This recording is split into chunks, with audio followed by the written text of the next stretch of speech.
Thank you, Miranda.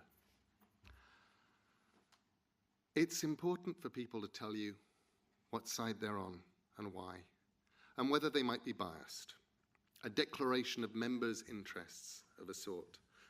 So, I'm going to be talking to you about reading. I'm going to tell you that libraries are important. I'm going to suggest that reading fiction, that reading for pleasure, is one of the most important things one can do. I'm going to make an impassioned plea for people to understand what libraries and librarians are, and to preserve both these things. And I am biased, enormously and obviously. I'm an author, often an author of fiction. I write for children and for adults. For about 30 years, I've been earning my living through my words, mostly by making things up and writing them down. It's obviously in my interest for people to read, and for them to read fiction, for libraries and librarians to exist and help foster a love of reading and places in which reading can occur. So, I'm biased as a writer. But I'm much, much more biased as a reader, and I'm even more biased as a British citizen. And I'm here giving this talk tonight under the auspices of the Reading Agency, a charity whose mission is to give everyone an equal chance in life by helping people become confident and enthusiastic readers. A charity which supports literary programs and libraries and individuals, and nakedly and wantonly encourages the act of reading. Because, they tell us, everything changes when we read. And it's that change and that act of reading that I'm here to talk about tonight. I want to talk about what reading does and what it's good for. Once in New York, I listened to a talk about the building of private prisons, a huge growth industry in America. The prison industry needs to plan its future growth. How many cells are they going to need? How many prisoners are they going to be 15 years from now? And they found they could predict it very easily using a pretty simple algorithm based about asking what percentage of 10 and 11-year-olds couldn't read, and certainly couldn't read for pleasure. It's not a one-to-one. You can't say that a literate society has no criminality, but there are very real correlations. And I think some of these correlations, the simplest, come from something incredibly simple. Literate people read fiction, and fiction has two uses. Firstly, it's a gateway drug to reading, the drive to know what happens next, to want to turn the page, the need to keep going even if it's hard because someone's in trouble and you have to know how it's all going to end. That's a very real drive. And it forces you to learn new words, to think new thoughts, to keep going, to discover that reading per se is pleasurable. And once you learn that, you're on the road to reading everything, and reading is key. There were noises made briefly a few years ago about the idea that we were living in a post-literate world in which the ability to make sense out of written words was somehow redundant. But those days and those noises are gone. Words are more important than they ever were. We navigate the world with words, and as the world slips onto the web, we need to follow, to communicate and comprehend what we're reading. And people who cannot understand each other cannot exchange ideas, cannot communicate, and translation programs only get you so far. The simplest way to make sure that we raise literate children is to teach them to read and to show them that reading is a pleasurable activity. And that means, at its simplest, finding books that they enjoy, giving them access to those books, and letting them read them. I don't think that there is such a thing as a bad book for children. Every now and again, it becomes fashionable among some adults to point at a subset of children's books, a genre perhaps, or an author, and to declare them bad books, books that children should be stopped from reading. I've seen it happen over and over. Enid Blyton was declared a bad author. So was R.L. Stine. So were dozens of others. Comics have been decried as fostering illiteracy. It's tosh, it's snobbery, and it's foolishness. There are no bad authors for children that children like and want to read and seek out, because every child is different. They can find the stories they need to, and they bring themselves to stories A hackneyed, worn-out idea isn't hackneyed and worn out to somebody encountering it for the first time. You don't discourage children from reading because you feel they're reading the wrong thing. Fiction you do not like is the gateway drug to other books you may prefer them to read. And not everyone has the same taste as you. Well-meaning adults can destroy easily a child's love of reading. Stop them reading what they enjoy, or give them worthy but dull books that you like, the 21st century equivalents of Victorian improving literature. You'll wind up with a generation convinced that reading is uncool and worse, unpleasant. We need our children to get onto the reading ladder. Anything that they enjoy reading will move them up, rung by rung, into literacy. Also, do not do what this author did when his 11-year-old daughter was into R.L. Stine, which is to go and get a copy of Stephen King's Carrie, saying, "If you liked those, you'll love this." Holly read nothing but safe stories of settlers on prairies for the rest of her teenage years, and still glares at me whenever Stephen King's name is mentioned. The second thing that fiction does is to build empathy. When you watch TV or see a film, you're looking at things happening to other people. Prose fiction is something you build up from 26 letters and a handful of punctuation marks, and you alone, using your imagination, create a world and people it and look out through other eyes. You get to feel things, visit places and worlds you would never otherwise know. You learn that everyone else out there is a me as well. You're being someone else, and when you return to your own world, you're going to be slightly changed. Empathy is a tool for building people into groups, for allowing us to function as more than self-obsessed individuals. You're also finding out something as you read vitally important for making your way in the world. And it's this: the world doesn't have to be like this. Things can be different. I was in China in 2007 at the first party-approved science fiction and fantasy convention in Chinese history. Up until that point, science fiction had been very disapproved of because you couldn't tell if somebody was being disrespectful of the party or not when they wrote a novel about living in a giant ant colony. But now it was approved of.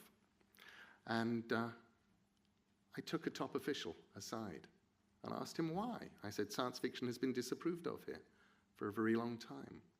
What's changed? It's simple, he told me. The Chinese were brilliant at making things if other people brought them the plans. But they didn't innovate, and they didn't invent. They did not imagine.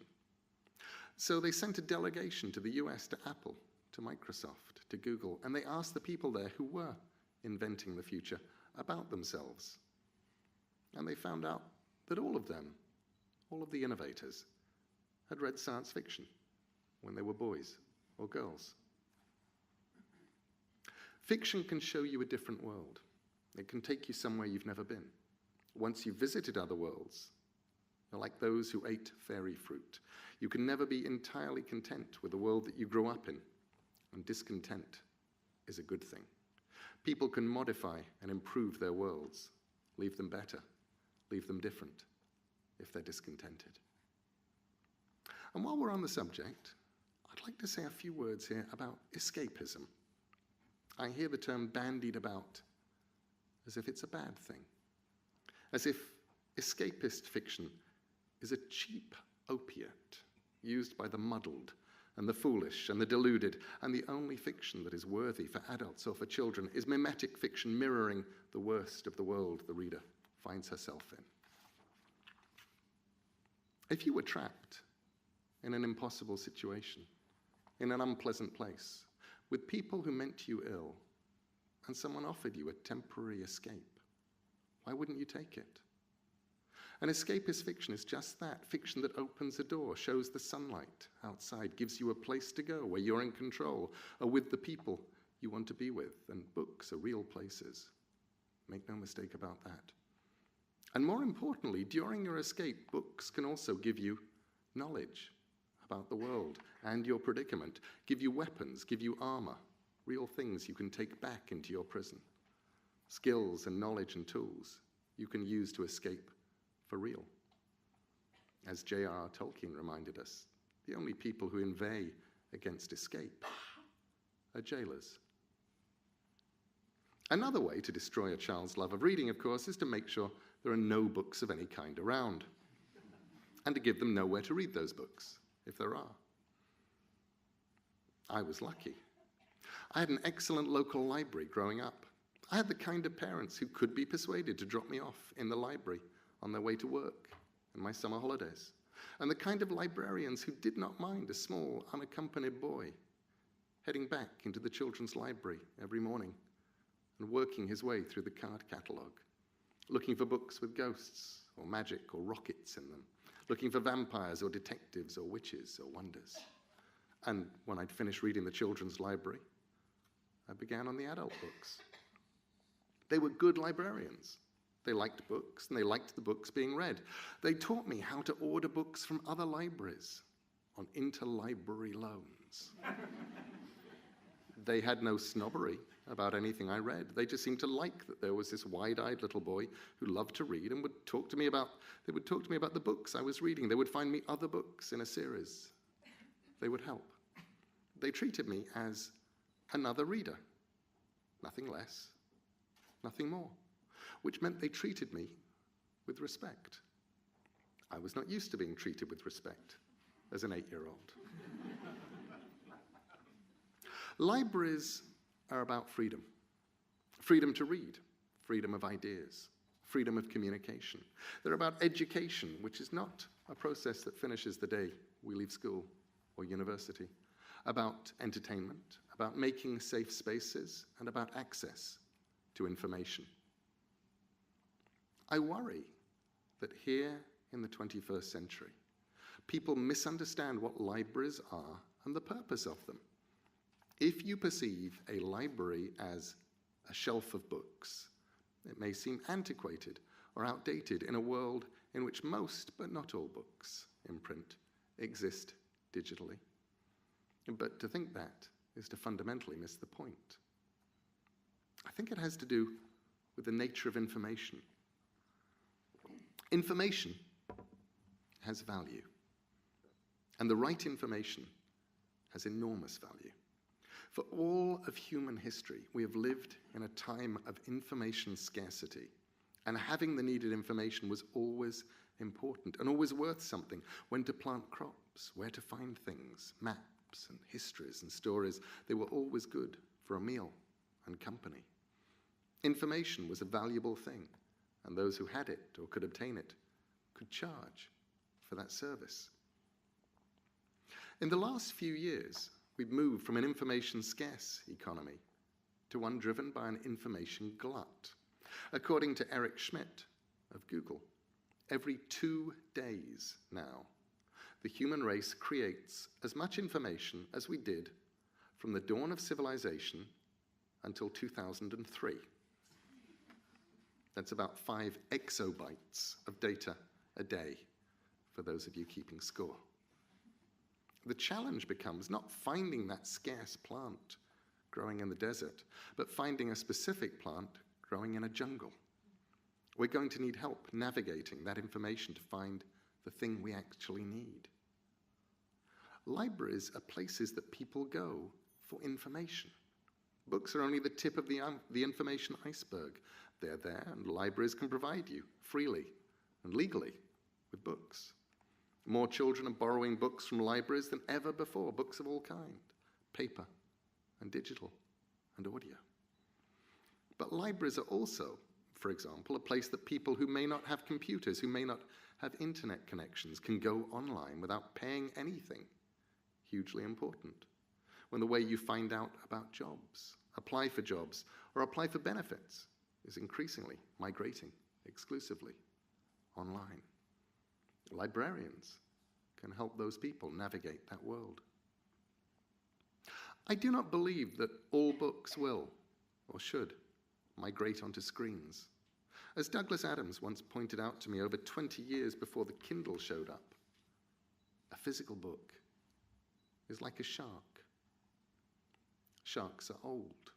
There were sharks in the ocean before the dinosaurs. And the reason there are still sharks around is that sharks are better at being sharks than anything else is. Physical books are tough, hard to destroy, bath resistant, solar operated. They feel good in your hand. They're good at being books, and there will always be a place for them. They belong in libraries, just as libraries have already become places you can go to get access to ebooks and audiobooks and DVDs and web content. A library is a place that is a repository of, that gives every citizen equal access to information. That includes health information and mental health information.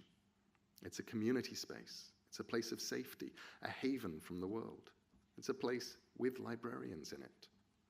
What the libraries of the future will be like is something we should be imagining now. Literacy is more important than ever it was in this world of text and email, world of written information. We need to read and write. We need global citizens who can read, comfortably comprehend what they're reading, understand nuance, and make themselves understood. Libraries really are the gates to the future. So it's unfortunate that round the world we observe local authorities seizing the opportunity to close libraries as an easy way to save money without realizing that they are quite literally stealing from the future to pay for today. They're closing the gates that should be open. According to a recent study by the Organization for Economic Cooperation and Development, England is, quote, the only country where the oldest age group has higher proficiency in both literacy and numeracy than the youngest group, after other factors such as gender, socioeconomic backgrounds, and type of occupations are taken into account. Or to put it another way, our children and our grandchildren are less literate and less numerate than we are. They're less able to navigate the world, to understand it, to solve problems. They can be more easily lied to and misled, will be less able to change the world in which they find themselves, be less employable. All of these things. And as a country, England will pull behind other developed nations because it will lack a skilled workforce. And while politicians blame the other party for these results, the truth is we need to teach our children to read and to enjoy reading. We need libraries. We need books. We need literate citizens. I do not care. I do not believe it matters whether these books are paper or digital, whether you're reading on a scroll or scrolling on a screen. The content is the important thing. But a book is also the content, and that's important. Books are the way that we communicate with the dead, the way that we learn lessons from those who are no longer with us, that humanity is built on itself, progressed, made knowledge incremental rather than something that has to be relearned over and over. There are tales that are older than most countries, tales that have long outlasted the cultures and the buildings in which they were first told. I think we have responsibilities to the future. Responsibilities and obligations to children, to the adults those children will become, to the world they will find themselves inhabiting. All of us, as readers, as writers, as citizens, we have obligations. I thought I'd try and spell out some of these obligations here. I believe we have an obligation to read for pleasure, in private and in public places. If we read for pleasure, if others see us reading, then we learn, we exercise our imaginations, we show others that reading is a good thing. We have an obligation to support libraries, to use libraries, to encourage others to use libraries, to protest the closure of libraries. If you do not value libraries, then you do not value information or culture or wisdom. You are silencing the voices of the past, and you are damaging the future. We have an obligation to read aloud to our children, to read them things they enjoy, to read them stories we are already tired of, to do the voices, to make it interesting, and not to stop reading to them just because they learn to read to themselves. We have an obligation to use reading aloud time as bonding time, as time when no phones are being checked, when the distractions of the world are put aside. We have an obligation to use the language, to push ourselves, to find out what words mean and how to deploy them, to communicate clearly, to say what we mean.